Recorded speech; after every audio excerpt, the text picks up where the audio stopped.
TDP శ్రేణులు పందాలు బాగా కాస్తున్నారు. టీడీపీకి 100 సీట్లు గ్యారంటీ అని 100 రూపాయలతో పందెం కాస్తే 100కి 400, 500 ఇస్తామని చెప్తున్నారు. ఇప్పటికే టీడీపీలో ఉన్న జూదగాళ్లంతా గత కొన్నేళ్లుగా ఇలా పందాలు నడుపుతూ ఎన్నో కుటుంబాలను రోడ్డుకి ఇచ్చేశాయి. ఇక ఈ ఎన్నికల్లో కూడా వాళ్ల రూట్ మారలేదు, మళ్లీ పందాలు మొదలు పెట్టేశారు.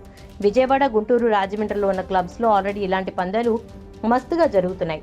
అయితే ఇప్పుడు పందాలు కాసేవాళ్లు కావచ్చు, పందాలు నిర్వహించే సంస్థలు కావచ్చు, డబ్బులు రెడీగా పెట్టుకుని కూర్చున్నాయి. అయితే ఇలా పందాలు కాయడం, డబ్బులు రెడీగా పెట్టుకుని గెలుస్తామని చెప్పే దమ్ము, ధైర్యం వైసీపీ వాళ్లలో ఎవరికీ లేదు అని, అందుకే పందాలు కాయడం లేదు అని, వాళ్ళు ఓడిపోతారని తెలిసే పందెంలోకి దిగడం లేదని అంటున్నారు టీడీపీ శ్రేణులు.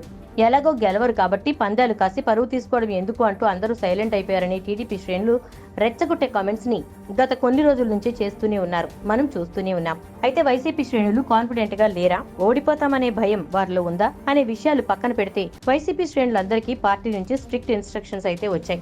ఎవరూ పందాలు కాయకూడదు అని, వాటి జోలికి పోకూడదు అని, పందాలు కాసి డబ్బులు పోగొట్టుకోవద్దు అని చెప్పడంతో వాళ్లు కూడా ఆ వైపుకి కన్నెత్తి చూడటం లేదు. వైసీపీ కార్యకర్తలు కూడా పార్టీ పెట్టిన రూల్స్ కి కట్టుబడి ఉన్నారు. అయితే టీడీపీ శ్రేణులు మాత్రం ఈ మాటల్ని కొట్టిపారేస్తున్నారు. పార్టీ ఓడిపోతుంది కాబట్టే ఇలాంటివన్నీ చెప్తున్నారని అంటున్నారు. కానీ వైసీపీ శ్రేణులు మాత్రం పార్టీ రూల్స్ అతిక్రమిస్తే రేపటి రోజున ఏదైనా సమస్య వస్తే కష్టమని భావిస్తున్నారు. అలాగే ఒకవేళ పందెం కట్టి రేపు ఓడిపోతే పరిస్థితి తారుమారయ్యే అవకాశం ఉంది కదా అనే దిశగా కూడా ఆలోచిస్తున్నారు. అలాగే అనవసరంగా పందాలు కట్టి డబ్బులు ఊరికే పోగొట్టుకోవడం ఎందుకు అని కూడా అనుకుంటున్నారు. అందుకే ఇన్ని రకాల ఆలోచనల మధ్య వైసీపీ శ్రేణులు మాత్రం పందెం జోలికి పోవడం లేదు.